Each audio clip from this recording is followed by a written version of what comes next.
Hello, everyone. Steve Westman. Welcome to the Audiophile Roundtable, ranking the best-selling albums in the Steely Dan collection with our resident expert on everything Steely Dan, Tim at University of Vinyl. Welcome to the very first live Audiophile Roundtable in prime time, and we're competing against. I'm not a big fan of basketball because I don't watch, college basketball up in Canada, but I'm competing against the final right now, aren't we? In Yeah, I think it's final in the four. second half now. So yeah. There you go. So we can follow that, but yeah. So welcome to the show. Haven't seen you for a while. You've been on for a bit.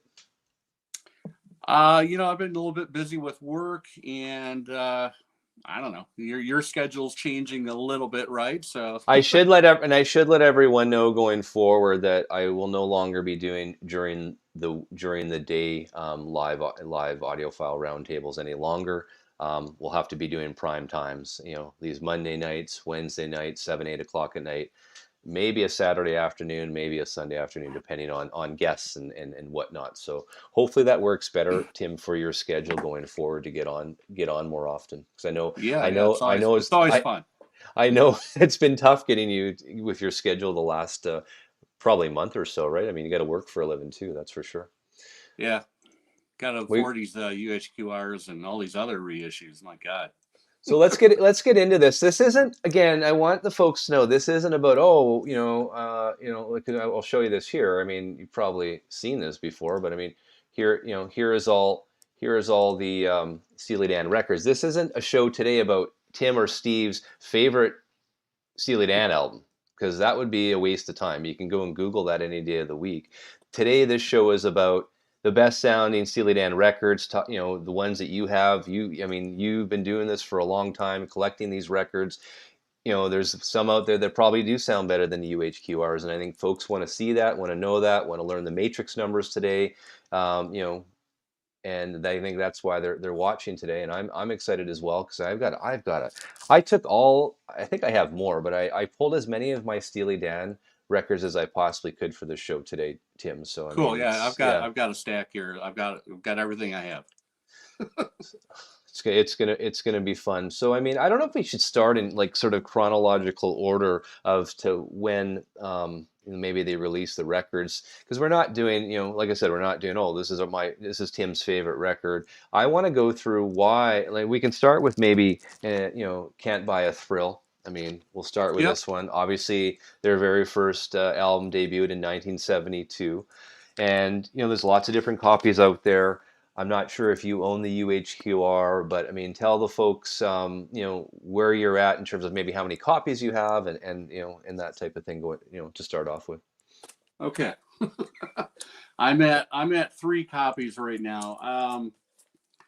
So the original the original thought here is you want to have an early pressing.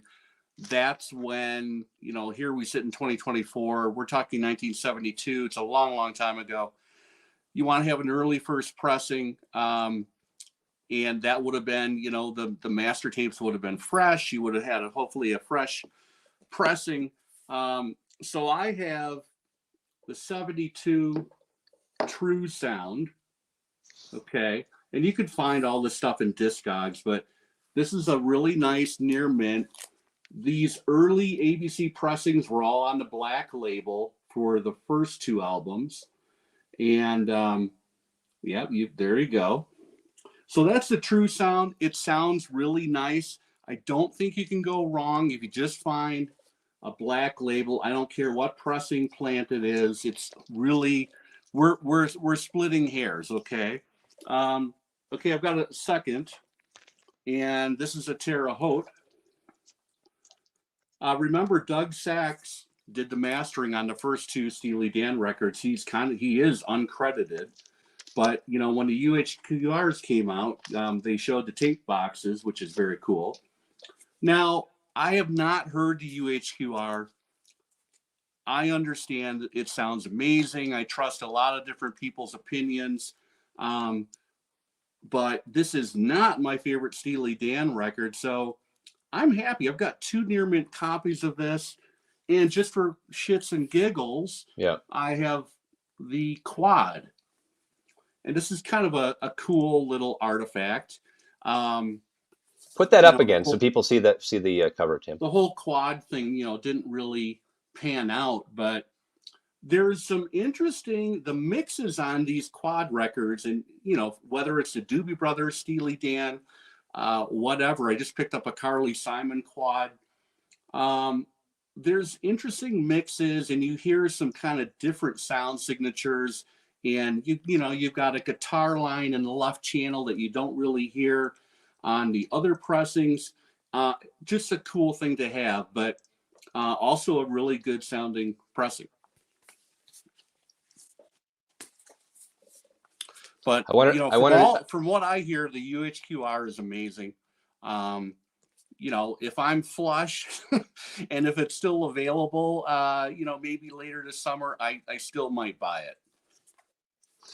So that's interesting. I don't know if a lot of folks know that. And I mean, I have my original Can't Buy a Thrill. This is the Canadian cut. So obviously, assuming too that Doug Sachs, like you said, would have cut this one. But this is just the original. This is that classic ABC. Would that be the Target label or whatever they call it? You can see Yeah, from the the glare. concentric circle rainbow Target label. Yeah. Yeah.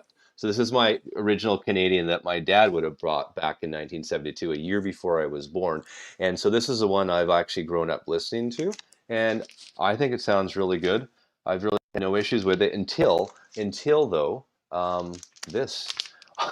I was able to get a speaker's corner. I don't know if you've ever been able to listen to a speaker's corner. This is my speaker's corner cut, Yep. and I was like, wow, this does sound even better than my original. I always thought my original sounded good, and it was hard to compare the two just because my original had a little bit of wear on it, right? Because it's been being spun for the last 51 years now. But I will say this was pretty much a mint copy here, and I was absolutely blown away with what this sounded like.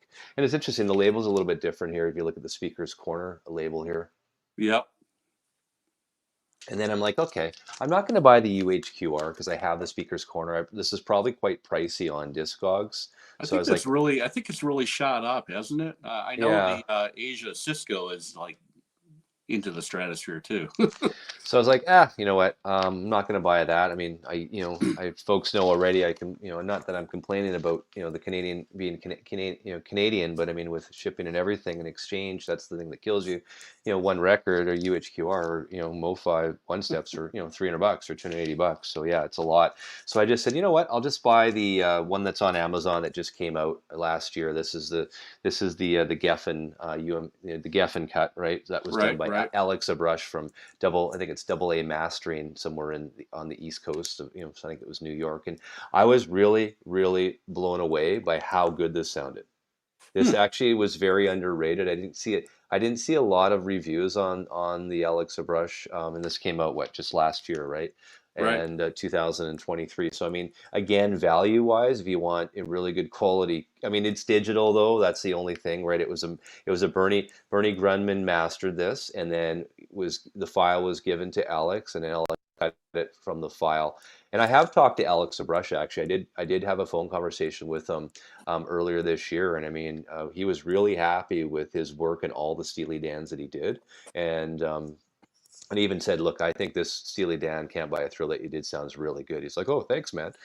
I think some of these people don't get a lot, don't hear a lot, they don't hear about these reviews. But I was told, look, this one is incredible, and especially too. I mean, if from a budget point of view, okay, it's digital. I mean, you can argue that.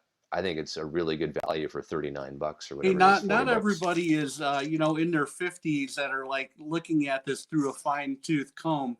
It's Yeah. important that these things are out there in the marketplace for young kids to buy that don't care what we're talking about. They just want to have a vinyl record of it. So that's amazing that they're available And today. that's amazing. So for the younger generation, yeah, you're getting a brand new, mastered by Bernie Grundman, digital file cut by Alexa Brush at Double A Mastering. It sounds great. It really does sound great. And you're right. Most of these younger people aren't going to have, you know, $3,000-$4,000 record players or $5,000 speakers or whatnot. I get all of that. So I mean, for the price, you're getting a really high quality sounding record. So not For bad for the sure. price at all.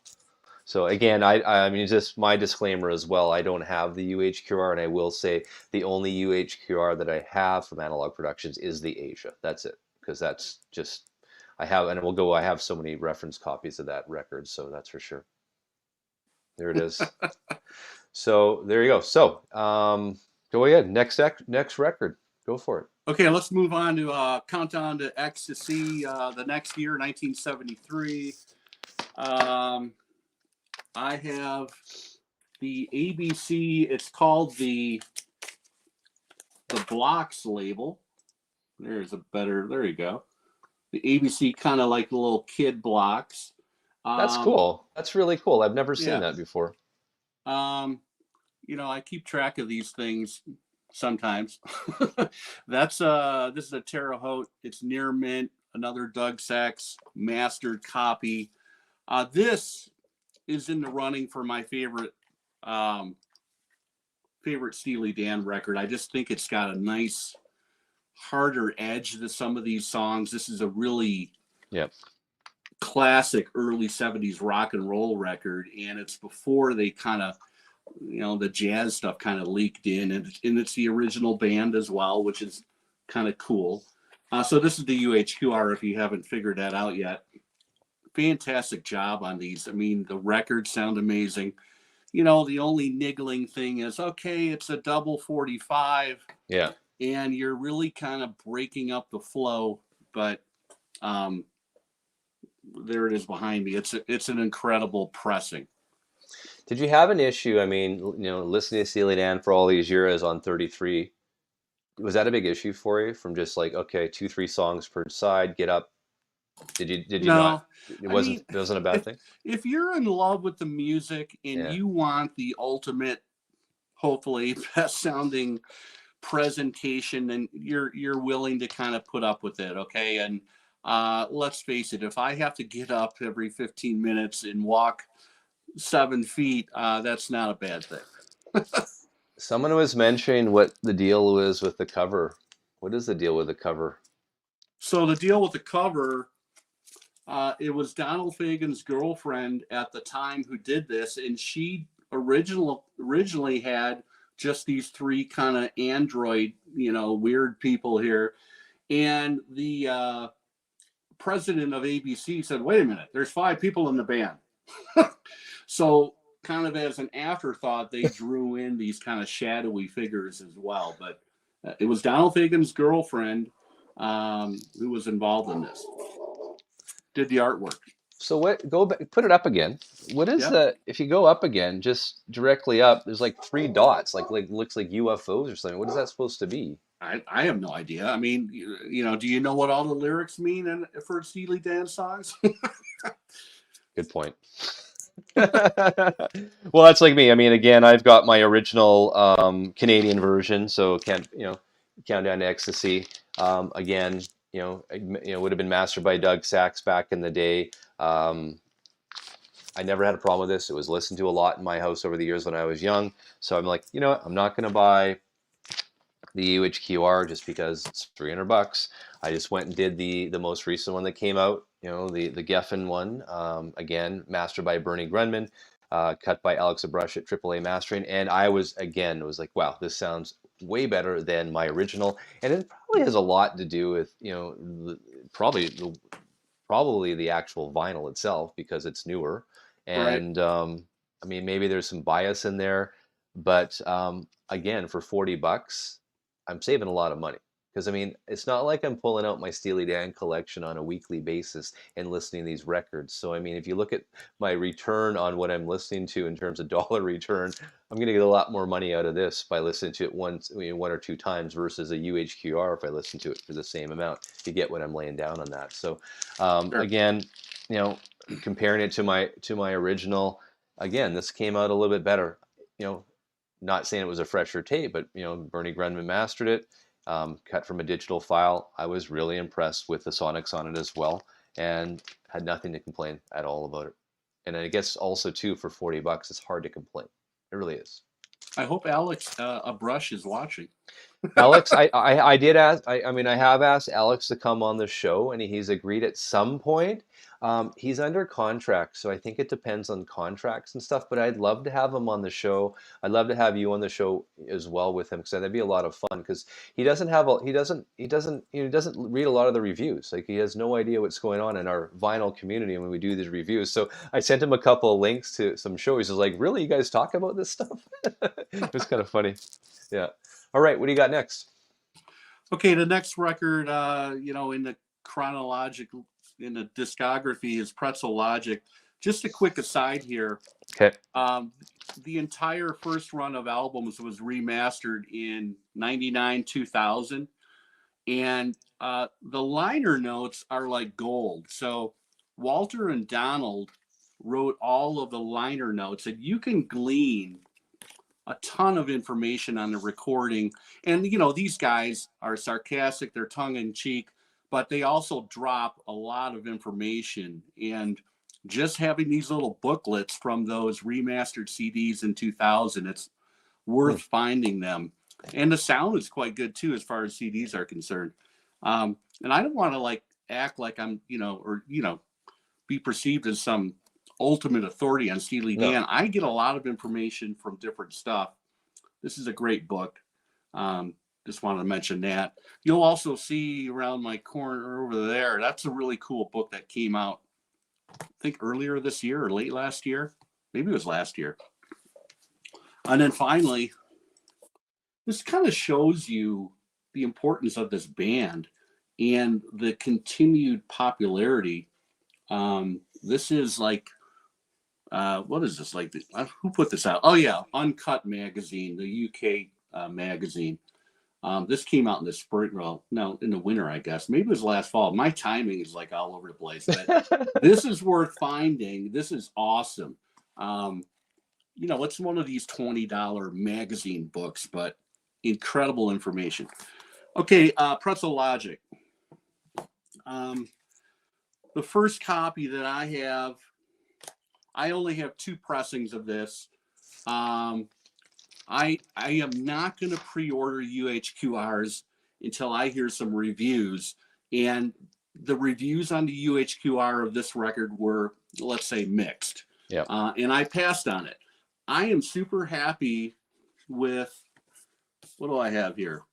I have a near mint 74 Santa Maria 1A in the dead wax AZ Allen Zents. You seeing a pattern here. Doug Sachs, Allen Zents. We're going to talk about Kendon recorders. We're going to talk about Bob Ludwig. These guys were fanatical about sound, okay? So they wanted to work with the best mastering engineers, the best engineers. Roger Nichols is like, the third main person in Steely Dan as far, his engineering is amazing. Elliot Shiner, who did a lot of work on Asia and Gaucho. Bill Schnee, who did a lot of work on Asia. They switched the first ABC label. No, they did not switch. I'm sorry. It was still a black label. So yeah, the Santa Maria, really nice. Allen Zents was based in Burbank. Santa Maria is just north of LA. I like to put things together and say, okay, it was mastered and cut on the West Coast, and they shipped up the stampers up to Santa Maria, half an hour up the road. You're going to have a good sounding pressing. At least that's what I do these kind of formulations, but a great sounding record. Ricky Don't Lose That Number. I've got a wide sound stage, and when that song really starts to cook, I've got like holographic sound in front of me. I do have a second pressing. AZ is in the dead wax. This is a VG Plus, same label. I'm not sure what the pressing plant was, but again, I wouldn't be too concerned unless you're super anal like myself on what the pressing plant is. If you have a black early issue of those 3 records, I think you're in good shape. There you go. So my Pretzel Logic is the original, and I was looking to. Let me just. I'll show you, Tim, here, so you can Yep. see. There it is. We have the exact same one. I just checked when you were talking. I have an AZ and the Dead Wax as well. So this is an Alan Zentz original, and you're right too with Ricky Don't Lose That Number. It does blow me away when I listen to it. And I did compare this one just the other day with my new cut of Right. the Bernie Grundman mastered Alex Brush cut of Pretzel Logic, and I will tell you, yes, this one just has a little bit more dynamic pop to it. The original does, the Ellen Zentz, than Yep. the new digital cut. Just the saying. So, and you can still find these in the wild. You might have to look for it, but these aren't that expensive, are they? $20, $25. There you go. The issue with all these early records is it's getting harder to find VG Plus to near mint. You want glossy vinyl. You don't want scratches. You don't want marks, and that's getting difficult. So do you think eventually you're gonna add to your collection and bite the bullet at some point and say, okay, I'm gonna do all UHQRs as well? Is that something that's gonna be I one day? pre-ordered Countdown to Ecstasy, just because it's one of my favorite of the early records. It's maybe Wonder. I don't know. I go back and forth, but what I will say is, if I'm if financially I'm in a good place and I feel good about it and the reviews are good, I'm no longer pre-ordering them. Okay, I did pre-order a Countdown, and I didn't pre-order this one, and I'm glad I didn't. There's just so much bad press on that pressing, pardon the pun. But no, I mean, I'm going to wait and see what people think about Gaucho, which is coming out later this week. And that's But coming. that is, neck and neck with my favorite Steely Dan album. If the reviews are good, I'm going to buy one. Sure. Yeah. Well, that's the thing. I mean, the Gaucho is coming out. Let's have a look when that's coming out. There it is there. August 15th, it's showing on the Acoustic Sounds website. So there you go. That should be interesting. I have a pre-order in. I'm guilty. I did it. So that was the 2 that I wanted. And we'll get into Asia, of course, as we go through chronologically. But Asia and Gaucho are the 2 that I always wanted. So yeah, I had to do it. So a little bit of money spent. All right, what do you got? Okay, I've got the next record. 1975, we saw Katy Lied. Talk about a spooky cover here. This is some insect that a catarrhid or something. Anyway, I have 2 pressings of this, and this is where things get kind of interesting. So this is a Ken Dunn Recorders Santa Maria. Kent Duncan was the main mastering guy who started Ken Dunn Recorders. I have a repress, and in the Dead Wax is AM. I think it's AM1 or AM2 on either side of the Dead Wax. There is no discernible pressing plant. This record sounds really good, and we'll talk. I'm just going to talk about. Everybody knows this was the DBX sound situation that they had. Apparently, it's baked into the mix, so I'm not sure what Bernie's going to be able to do with that. Dub tape or whatever he's working from. It's already there. Now, here's the thing. There's a thread on the Hoffman forum. I found out about this. Someone emailed me 6 months ago, and I went and found one of these pressings on Discogs for like $20. This sounds slightly better than the first Santa Maria. And this is when ABC switched to, that's the first pressing, first label, sorry. So they moved away from the black. But this is pretty interesting, and fairly inexpensive, not easy to find. I had to zero in on Discogs and get one of these. It sounds great. Um, with that whole DBX thing, there are some issues on the sound here, but we're talking about, these guys were absolute freaks about good sound. And to the average ears, put on a vinyl copy of Katy Lied, it's going to sound pretty damn good. Um, if you're really interested in really listening, you'll find some weird swooshing Hmm. effects. The cymbals don't really sound natural. Um, there's a song, Daddy Don't Live in That New York City No More.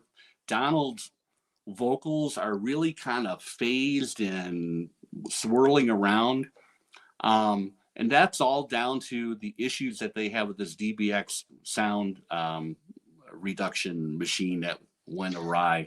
So, And anyway, I meant when Steve Hoffman was on the show because he did a master of Katy Lied for CD, and I asked him exactly that the whole DBX thing, and he didn't seem to have a big issue with it. He goes, I still like the sound of it, so I don't know. I don't know if there's that much of a it's a controversy over it. I don't know. it's a good sounding record, but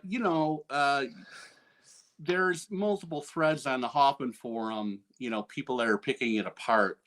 But I mean, throw it on. If it's clean, it sounds really good. So I don't know. I'm curious to see what that UHQR will sound like. I might just buy that for the hell of it. So the Yeah. one that I have in my collection, obviously not the original, it's a reissue because it's the MCI label, as you can see with the cloud. So that came out because ABC, what was it, MCA? Is it Amalgamate? 1980, post 1980. Yeah. So this is an 80s one. It's not bad. I mean, again, not bad. It's been in my collection for years as well, but I really didn't have much to compare it to. So about during COVID, I'm like, okay, I'll go and do it. This is, I wanted to hear the Mobile Fidelity version of this, and that's that, the classic half speed mastering by Stan Ricker, where it really way more bass than my MCA cut, so you're hearing a lot more bass. The vocals might be a little bit crisper, but all in it's just a little bit of a softer sounding cut than my MCA that was obviously reissued. So again, I'd have to say if I was to choose one, I would just go. I just go with my reissue. I just think that sounds a little bit more natural than what Mobile Fidelity was trying to do with this Katy Lied. Again, not a bad sounding record either, but again, the MCA one just sounds a little bit more natural. And in my with my system, my ears, of course, subjective and all that stuff. I've seen that Mobile Fidelity in a few places, over the last couple Yeah, of years, but yeah. they're wanting, two different shops over $100 for it. I'm just, Is it? And I'm not. it's funny. And you guys will, I paid $40 for this US. That was it. Yeah. And it's in really good condition. So, but it's funny reading the back of Katy Lied. If you've ever had a chance to, they talk about this is a high fidelity recording. Steely Dan uses a specially constructed 24 channel tape recorder, state of the art 36 input computerized mixdown console, and some very expensive German microphones. So yeah. I mean, yeah, they wanted to get the best sound, and that's the thing about it. An audiophile. I mean, for years and years when I was younger, before I was able to afford really nice gear, you'd hear, "Oh, Steely Dan, you got to get Steely Dan. They're meticulous with their production. If you get a nice system, you've got to put Steely Dan on because you're gonna know if your system's good or not." So that was something I knew about in my 20s, right? So I mean, it's like, Yep. so I mean, we always knew, I've known that for years and years, that yeah, you got to have Steely Dan if you want to test your system out. And we know that bands in live concerts, they use Steely Dan or they use Don Fagen for years, right, when they're testing out their I systems. picked up. I first really got into Steely Dan in 1993. I picked up the Citizen. Right. It's like Oh, oh, oh. 72 to So 85. Yeah, there you this go. is 1993. It was produced or mastered by Glenn Meadows, I believe, is the fellow's name. Yep. And yeah, so pretty much it has all the records on it. The thing I don't like about it, it's chronological, but the CD it'll have all of Can't Buy a Thrill, and then it will only have half of the second album. Then you have to go to the next disc basically. So it's not really disc one isn't Can't Buy a Thrill. The live version of I always pronounce Bada Vista. The live version Yeah. of that song is worth the price of admission. It's hilarious. Yeah. And then there's one extra tune there, right? I mean, if you can see it, I'm putting my finger on it, FM. Like you don't get that on any other records as well, so you don't see that. And then there's another in Can't Buy a Thrill. I'm just remembering this now. There was a song that Fagan and Becker wrote called Dallas, and Jim Hodder or Hodder, the drummer at the time, he was the lead singer for that song, right? So Dallas, Here's the FM. that's This there is you an go, FM. incredible sounding track. Anyway. Wow. And then the Dallas song, they didn't put on the album because they thought that song just sucked. It sounded bad. It sucked. So they gave it to Poco. So Poco has it on one of their albums, which I own as well. So if you want to check out Dallas on the Poco album, go for it. I can't remember the name of the album, but it's pretty much an easy Google search to find that. So yeah, these aren't, I mean, this is the thing. This is 93. I've had this for many, many years, and I was always a big fan of the Citizen Steely Dan 72 to 80 CDs. I had no issues Yep. with them at all. I mean, the booklet's great, right? I mean, there's a lot of information you can glean off this. And it's interesting, too, it's 9 studio albums that Steely Dan did. Not every album was recorded at the same recording studio.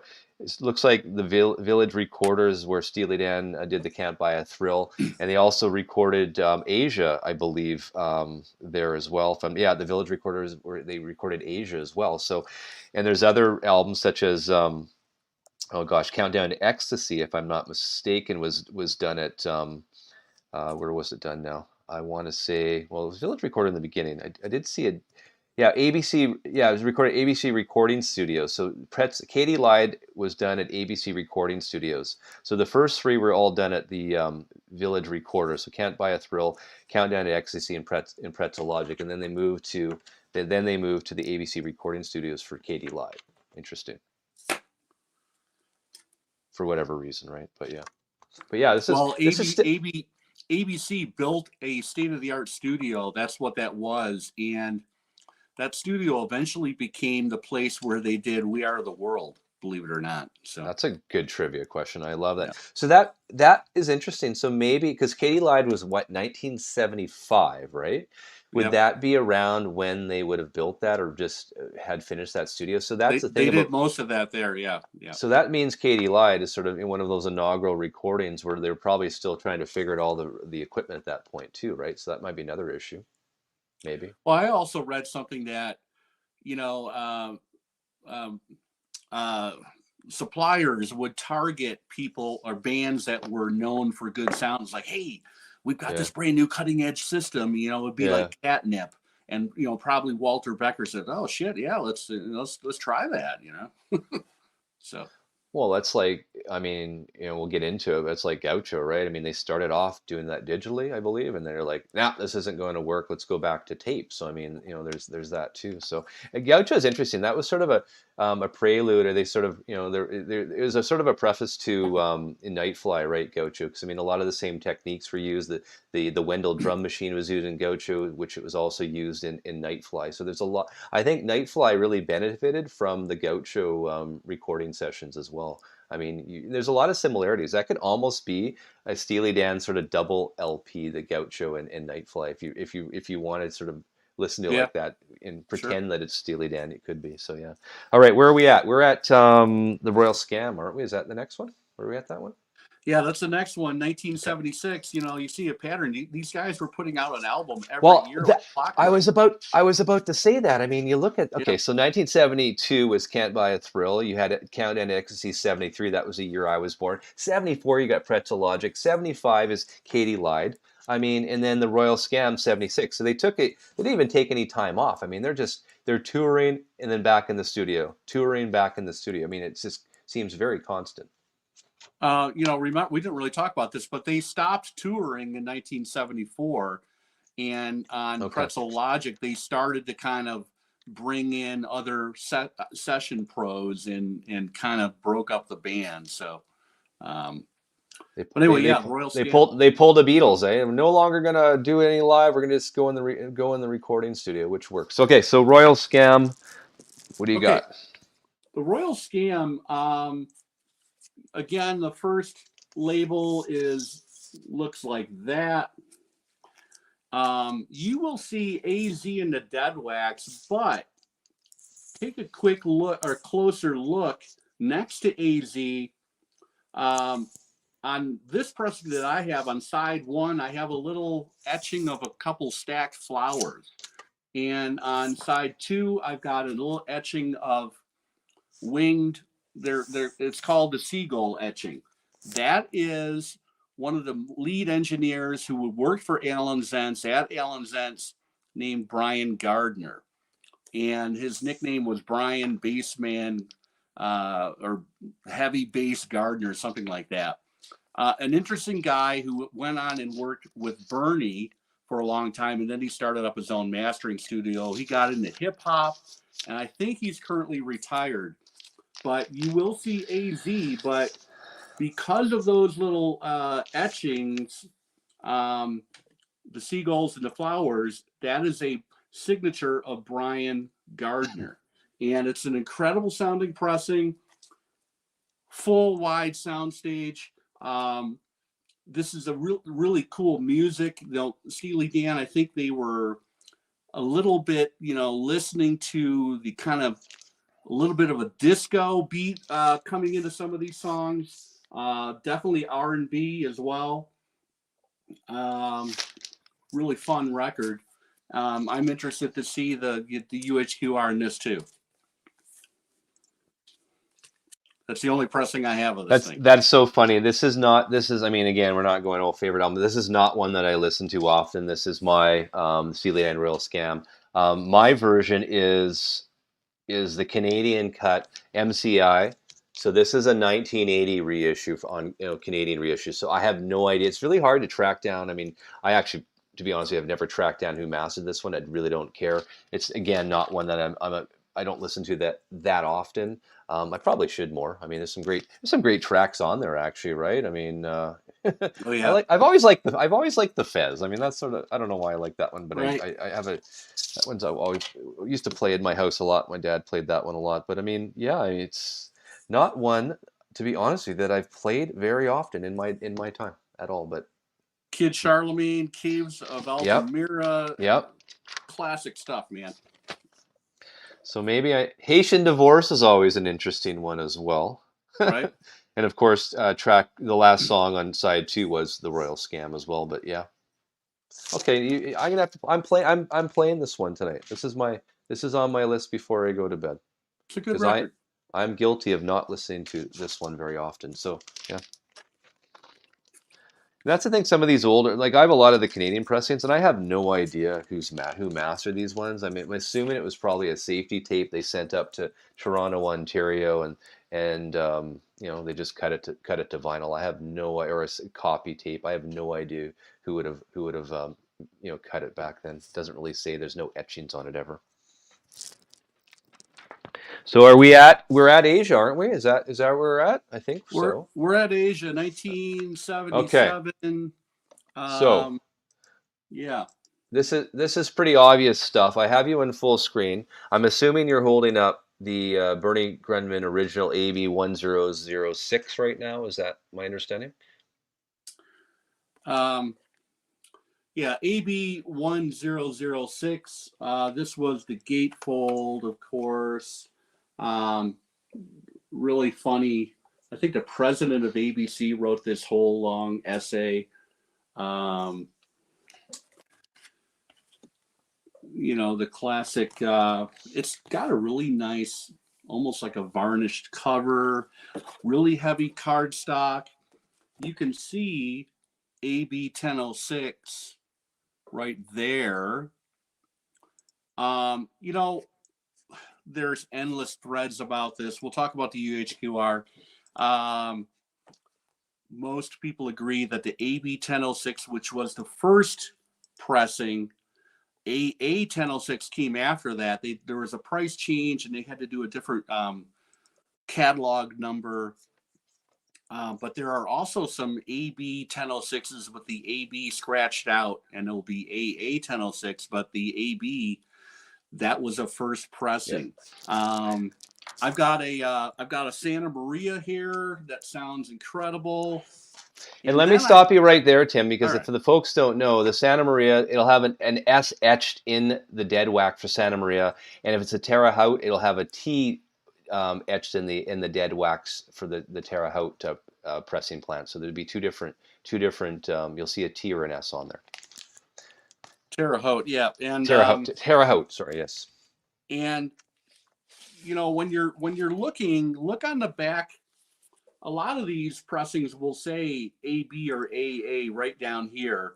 Um, Now, this is an interesting one. This is a repress from later that year in 77, not a gatefold. So you've got the SA on the back, but this is still an AB 1006 in the dead wax. It sounds great.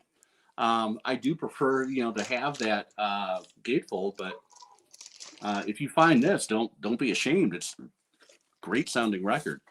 Um, the UHQR, I mean, apparently it's blown people's minds, and I decided to skip it. That was my whole Thanksgiving turkey video I did, but um, I'm not saying I will never buy it. I think they're doing 30,000 copies of that. I don't know where they are. You You won't ever know, buy this? Come on, Tim. I'm from I Canada said and I bought it. won't not ever buy it. I might buy it, but um, these two near mint pressings that I have, they sound great. And you don't know what you don't hear. Everyone that I've talked to said, oh, it's incredible. You're doing yourself a disservice by not getting it. I might still get it. Don't know. There you go. So here's what I have for Asia. I've got a few Asia copies here. I'll put myself full. I want to show the folks a couple things. So I had to track down, and Randy, if you're there, I wanted to track down. This is the Steve Hoffman 1984 CD issue that he mastered of Asia, and to be honest with you, I just got it a week or two ago, so I've only had a chance to listen to it in my car. So I haven't been able to really listen to it on my gear at home yet. So I don't really have a reference on this one. But I mean, I put it in the car stereo. I've got a decent car stereo. I don't know. Thought it sounded really good. I mean, it sounded great. I mean, what can you do? But here's this is interesting. So we know about hot stampers. When I had Tom Port on the show last year, he thanked me by sending me a hot stamper of Asia. So you can see here.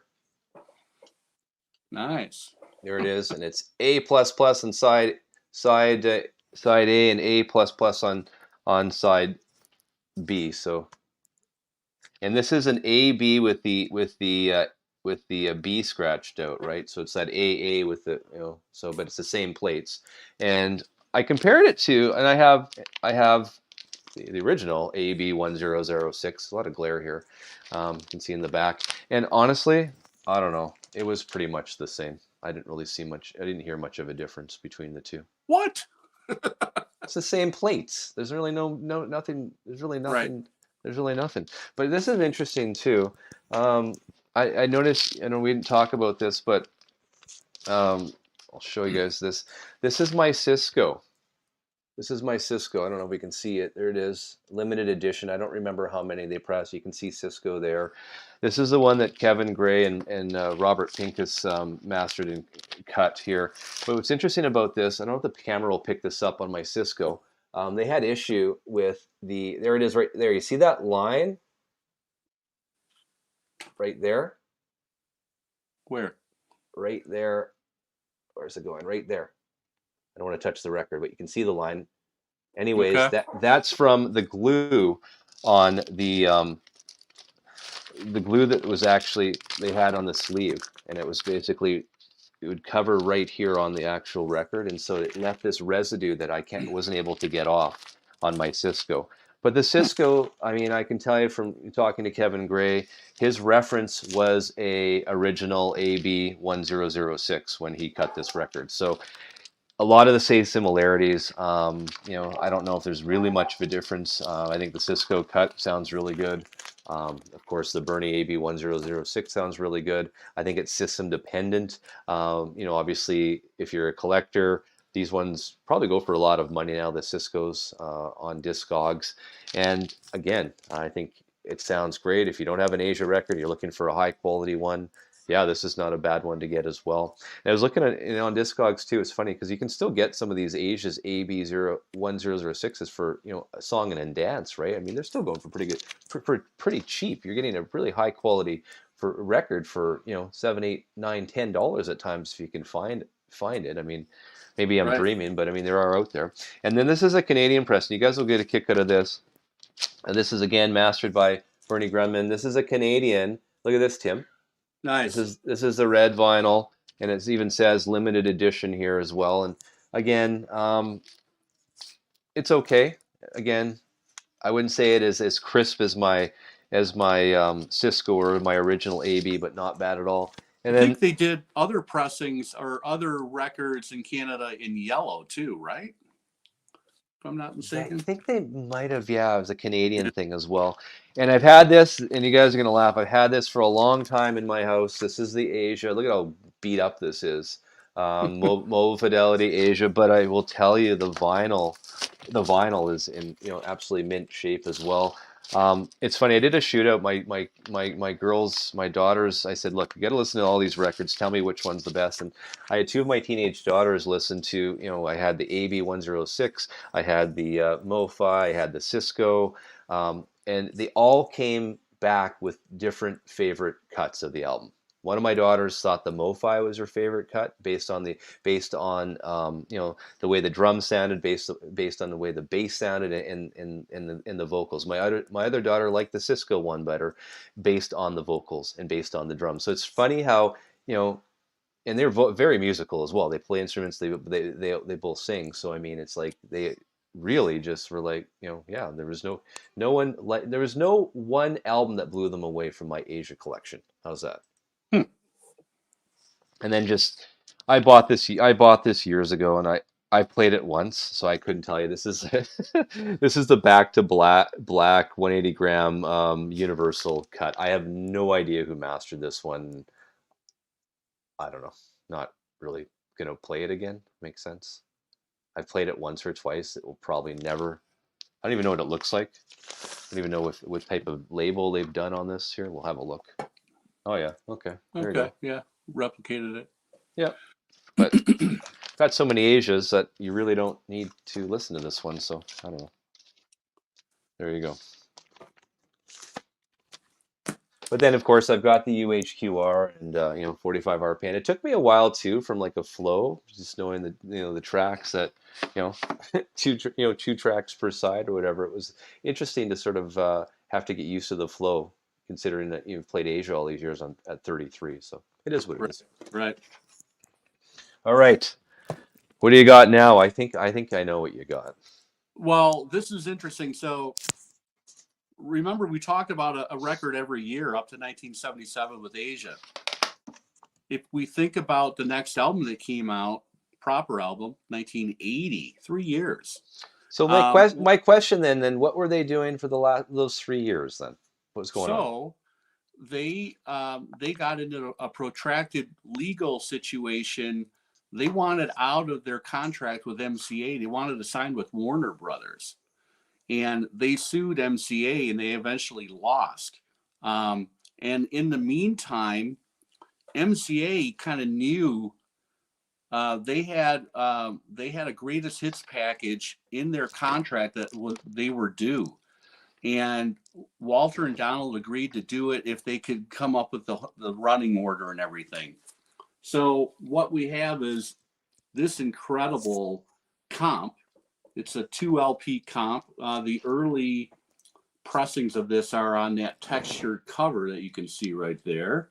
My light is really cooperating here tonight. You want to find it on the ABC label right there. And awesome photography in the gatefold. That was taken in a hotel in Amsterdam when they were on a press junket, I think, for Asia. Mastered by Robert Ludwig. Some of these tracks, these album tracks from the previous records, sound better, I think. and you'll find master disc in RL. You're usually going to find master disc on all four sides of these records. They came in these cool sleeves. And one of these little collecting records things is, for whatever reason, there are copies out there that have master disc in RL on every side of the record. They're incredibly hard to find, at least for me. I have this copy, I have RL on all four sides. And if you're anal and you have paranoia, you want, that's a Robert Ludwig. He mastered every single side of this damn thing. I have this one that only has 3 RLs. It's missing an RL on the fourth side. I've heard of people finding only 2 RLs or only 1 RL. And as you move up the chain or further down the years for the reissues, they eventually really cheaped out and dropped the gatefold and stuffed both records into a single sleeve. It says like special price, 2 LP set. And you're lucky if you find master disc in those. But anyway, that's the thing. Very, very a must for your collection. You must for your collection, Steely Dan Greatest Hits. But I want you to, and I want you to open up, and I want to see one of the records because I have a question for you there. Because I have my Canadian, and you can see mine's a little bit different, Tim. It says it says records 2, and it's got the French discs as well. Yeah. So mine's a little bit different. Again, in the gatefold, it says it's mastered by Bob Ludwig. It doesn't have RL in the dead wax at all on mine. So what I did is I looked it up. And the one that I have was cut at what's called the Lacquer Channel Limited. But look at the dead wax. Have a look at the dead wax. There's not a lot of room on those babies. No. Isn't there? I noticed that today when I was looking at mine, and I'll show you. Fantastic sounding record. And I'm just, I'm paranoid. I want to have that earlier ABC label with the 8th note on it right there. And even better if you got RL on all 4 sides. Good luck finding it. So this is side 2. Look at the dead wax on my side 2. There's hardly any dead wax there. Yeah. So talk about. I mean, I wonder. I mean, I should go back if they're suffering from any intergroove distortion because that's not a lot. And that's funny too. Because there's the money shot. There's the RL. Oh. So that's your Robert Ludwig hot cut of Steely Dan's greatest hits. Then you can market it like that on eBay because everything on eBay is the truth, right? Oh right? God, yes. So anyway, yeah, a cool comp to have. We're gonna move on to. I think we're gonna move on to Gaucho in a minute. I just want to double check, when did this thing come out? Okay, this came out after Gaucho. This is the other cool comp to look for because it has FM on it, I believe. That's right. And also several tracks from Gaucho. So you get kind of the latter period along with a sprinkling of the earlier hits. It's an interesting track list. Yeah, FM leads off side 2. Interesting, if you listen to the guitar tone, Walter Becker played the lead guitar solos on FM, and that was cut at the same studio where Gilmour, they were finishing The Wall. And you can listen to Gilmour's tone and Walter Becker's tone. It's very, very similar. It's really interesting. Anyway, a little aside there. And if you really want to, brag. I love it. Hang on. I got to see this. Get the MCA Audiophile Gold. Really nice. And this is a master disc, Robert Ludwig mastered version as well. Now, some of those audiophiles, was that one a half-speed master? Because I have got an audiophile, and I'll show it in Gaucho. I think mine's a half-speed master. What we do get here, it's done on special vinyl, but it says digitally mastered. Oh my God! Oh my God! Digitally mastered. What's that? I will say that this sounds a little bright. Okay. And I think that 2 LP greatest hits sounds better. But this is a cool piece to have. I also have, and I couldn't. I mean, I'm embarrassed to say this, but I also have the greatest hits that I think it was the UK version of the Steely Dan greatest hits with the woman with the sunglasses on the front, and I tried to Oh pull yeah. that one. I don't know who mastered that one, but I wish I gotta find that for another show. I'm curious to know who mastered that one. Okay, we ready to move on to Gaucho? Just one second here. Jean Paul, Bob Ludwig mastered the greatest hits, but Canala Lacquering Facility received tapes, not stampers. So, what's Canala Lacquering? Do you know that facility? No. Do you want to? I'm not sure of that. I know canola oil. Is it canola? Canola? Yeah. Okay. Okay, Okay. Gaucho Amigo. Okay, 1980. We get a record with 7 songs. You know, there's a lot of lore out there, and things have started to leak. You can find them on YouTube. Something called the Second Gaucho. There's up to like 4 or 5 more songs that didn't make the cut. Third World Man is a song that was originally called Were You Blind That Day? It's a leftover from the Asia sessions. It's an incredible song. Babylon Sisters, Hey 19, Glamour Profession, one of my favorite Love that song. Steely Dan songs. Yeah. Time Out of Mind is amazing. Third World Man, My Rival's pretty cool too. You know, if you're a podcast listener, there are tons of Steely Dan themed podcasts out there these days. They just interviewed, it's called Gaucho Amigos, actually. They just interviewed Steve Kahn, guitar player who was on 5 of the 7 tracks, and he had some interesting stories to tell. I have 2 pressings of this. They're both pretty identical. You'll find master disc and RL for Robert Ludwig in the Dead Wax. I have that oval EDP pressing on both of these. And this is an amazing sounding record. A lot of people, you know, the knock on that record is they think it's overly produced and there's just too much of a high sheen on that production, but it's neck and neck with my favorite Steely Dan record right now. I'm going to have to interrupt you, Steve. Okay. I'm so gung ho about this record. I've developed my own T-shirt. This is my Babylon Sisters T-shirt. I didn't clear this with Steve. Check it out in my merch store on my channel.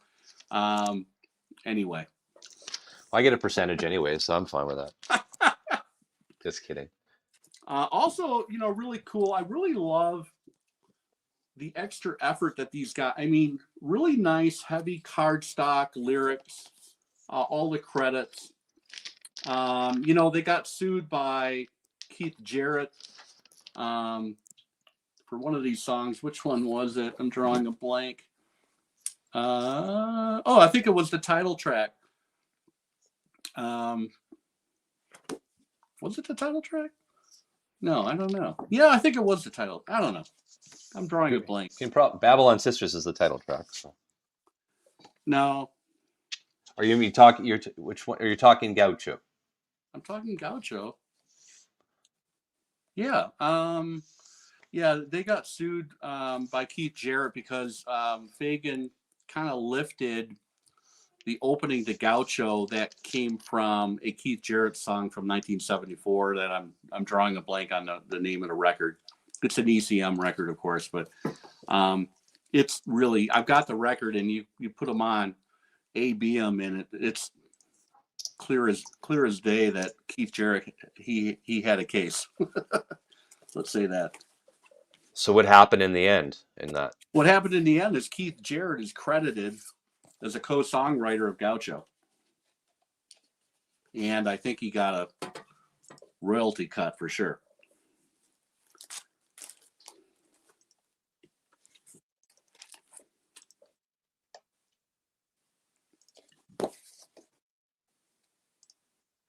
Here we go. I'll read it. I found it right here. Following the release of Gaucho in 1980, it was noticed that Gaucho's title track, credited by Fagen and Becker, bore a resemblance to the jazz pianist Keith Jarrett's instrumental "Long as You Know Where You're Living Yours" from his '74 album "Belonging." There you Yep. go. Thank Yep. you. What did they say? When asked about it during an interview with Musician Magazine, Becker replied that he loved the Jarrett composition, while Fagen said we were really heavily influenced by that particular piece of music. So after these comments were published, Jarrett sued for copyright infringement, and Becker and Fagen were legally obliged to add his name to the credits and provide Jarrett with the publishing royalties. Yep. So Interesting. the later, I can't find that credit in here. Probably later pressings, they had to add Keith Jarrett into here. Anyway, it's Well, a great record. What do you think? that's funny that. Hang on one second. I'm interested too now. Because I get into mine in a second here. Yep. That's interesting because on the new Geffens, right, that came out last year, I think this one came out early this year or late last year. This is the Bernie Grundman mastered, cut by Alex Abrush, double A mastering. There's no, on the actual record itself, all songs and lyrics by Walter Becker and Donald Fagen on both sides. It's Interesting. not, Maybe there was a time duration. I don't know. I know that they yeah. lost and they had to pay out. So this is my Alexa brush for $40, and this one actually blew me away. I thought it sounded absolutely amazing, which basically leads me to believe that when the UHQR comes out, I think we're going to be freaking out and say, yeah, it's going to sound amazing. This is by far, I have three copies of Gaucho. This one's my third one. I'll show you the other two. This is my favorite sounding one. This sounded very, I thought the most natural of the other two I have, and I'll show you why in a second. And it was funny that you mentioned that you said a lot of people when this came out thought this was an overly produced album. I mean, it did win Grammy of the Year in 1980. So, I Right. mean, they did something right. But I think that probably has a lot to do with the fact they use that Wendell drum machine for, I don't know, they didn't use, I mean, they did have a drummer obviously, so the Wendell drum machine was used to fill, or the drummer is used to fill, or vice versa during some if not most of the songs. And I think that was a really interesting experiment because fast forward to 1982 with Donald Fagen's Nightfly, and that's when you really start hearing more of the Wendell drums on that album, that Wendell drum machine. Again, they still had drummers or a drummer or two on the Nightfly as they did with Gaucho, but I think they were really, really starting to, really experiment and coming up with a really interesting sound. And it's really too bad, obviously, that nothing happened from 1980 up until, well, we'll go there in a second. Um, and I was mentioning my other Gauchos. This is that half speed. This is that half speed Masters series, mastered half speed. It's got the blue MCA, rainbow cloud. Yep. This is a Canadian audiophile. I've had this for years as well. Um, it's okay.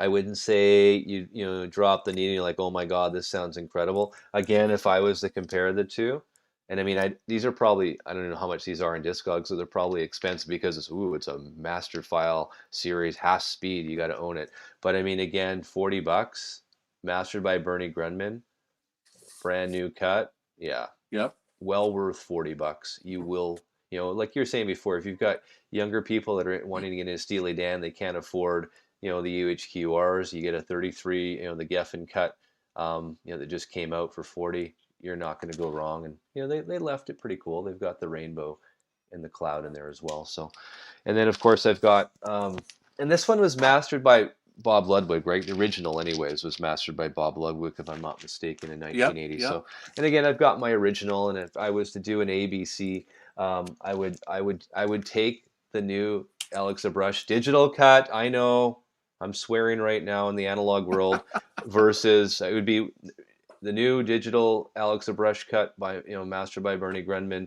Number two would be my original mastered by Bob Ludwig, and my third out of three would be my audiophile half speed mastered. Yeah, not that impressed with it at all, and I'm sure they're expensive for the price. So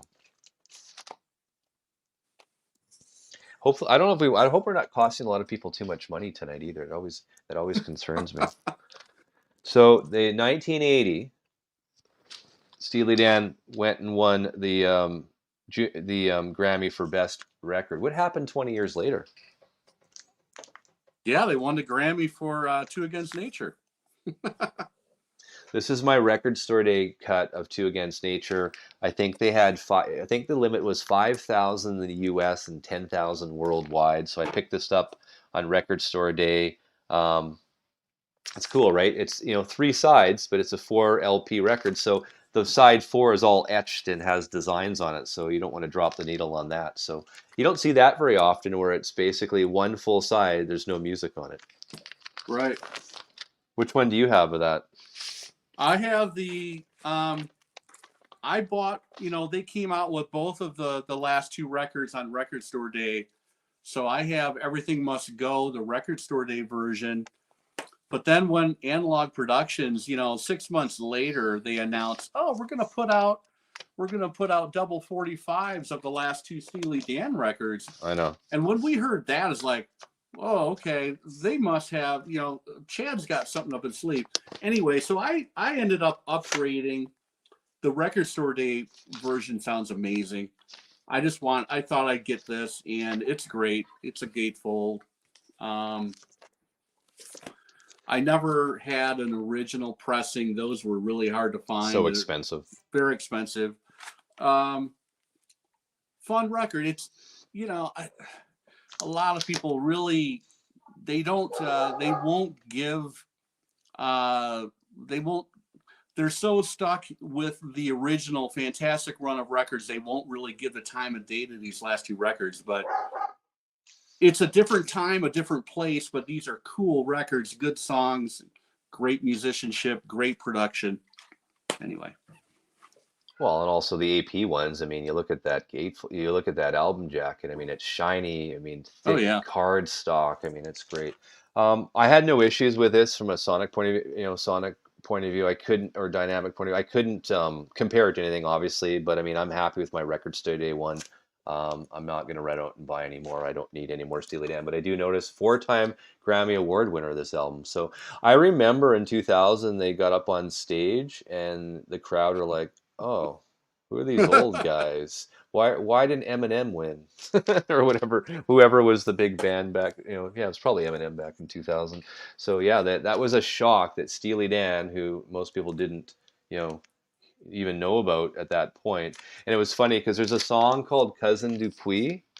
Can we see it? Can you see it there? Cousin Dupree, yes. Okay, so there was that movie with Owen Wilson, so I think Steely Dan got a kick out of that. What was it called? The name of the movie? It was something about Dupree as well. Oh my God. Yeah, I'm drawing a blank, but they wrote a funny letter to the producer. Yeah, it was hilarious. Yeah.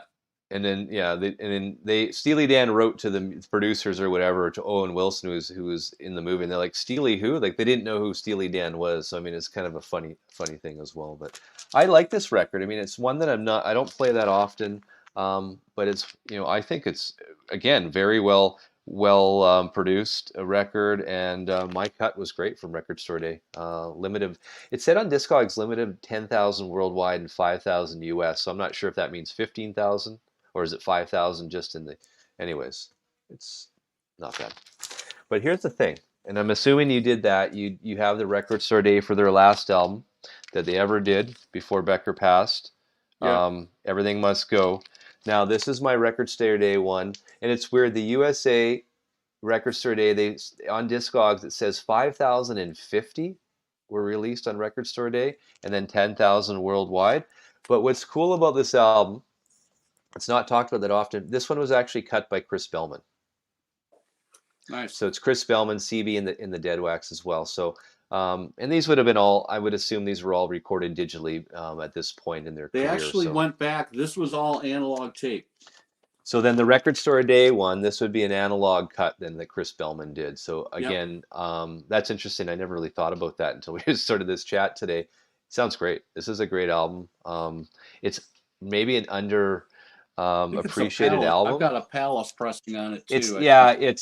Mine doesn't say that. I think mine Mine's Optimal. I want to say Mine's Optimal. I don't know why I want to say that, I but think this record's got stronger songs than the previous one. There's some really strong songs on this thing. And I love the cover too. it's a great cover. Yeah. Well, my favorite song is the title track, "Everything Must Go." I mean, to me, that is my favorite song on this record. But it That's a doesn't get great played. one.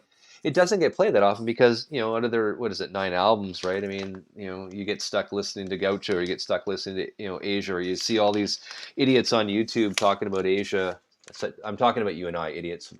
Not anyone else. You and I. I'm not trying to, talking about all Asia all the time and how awesome it is. But yeah, I think I think So I'm. in 1993, Steely Dan became, an ongoing thing again. Walter and Donald got back together. They produced each other's solo records, and in the summer of '93 was the first Steely Dan tour since 1974, and they toured all the way up until Walter's death. I first saw them on the Two Against Nature tour in 2000 in Dusseldorf, Germany. Believe it or not. But anyway, are we going to talk about Fagen's solo records, or what? I Or didn't. I are didn't. we I going to didn't. kind of I think we save can that? we can save that. That can be a part two. How's that? Would Okay, you like to cool. come Yeah, back for that? Because I yeah, mean, I we can do know that. we can do that. That would be great.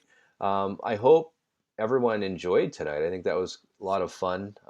It wasn't just us talking about our best favorite Steely Dan records. That really, it's like the Beatles, right? Do you really have one favorite Beatles record? I mean, they all mean something to you. And for me, I don't know if I was lucky enough, but I mean, my dad having a lot of the original Steely Dans, I knew them growing up. A lot of my friends didn't, and they'd come over to the house. What is this music? I mean, it was just different than what was out there during the '70s when you're listening to the Bee Gees or Olivia Newton-John or whatever was out there at the time, or Television, Marquee Moon. All those different bands that are out there around that same time. Just a totally different sound, that's for sure. Cool band. Like I said earlier, it's great that those new issues are out there. So Leave a thumbs up. Go on Instagram and do a search for Steely Dan memes. These millennials and the people younger. Yeah. What are millennials? Yeah, the people younger than that. They're into this band. Anyway. Well, my girls like them. My daughters like Steely Dan. They think they appreciate the sound and appreciate it's a little bit different, and there's a lot to it. It's a lot more complicated, not only the music but the lyrics as well. I mean, there's a lot that still, if you're a big Steely Dan fan, you still probably don't understand some of the lyrics that are out there. That's for sure. So yeah. For sure. Well, we'll leave it at that. That's been awesome. Thank you so much. Before we go, I know the basketball game, Yukon Huskies beat Purdue Boilermakers. Is that the name of them? 75-60. What it says It here. was There we trending go. in that direction when we got on, so I kind of thought UConn might take it. Yeah, There you go. And they've won before? they won last year, I think. Oh, really? There you go. Canadian, we watch hockey. We don't watch U.S. college basketball. All right. Well, have a good night, Tim. It was much appreciated. Steve, thank And you very much. thumbs up to everyone. Thumbs up. This has been awesome. Thank you so much. Talk to you soon. All right.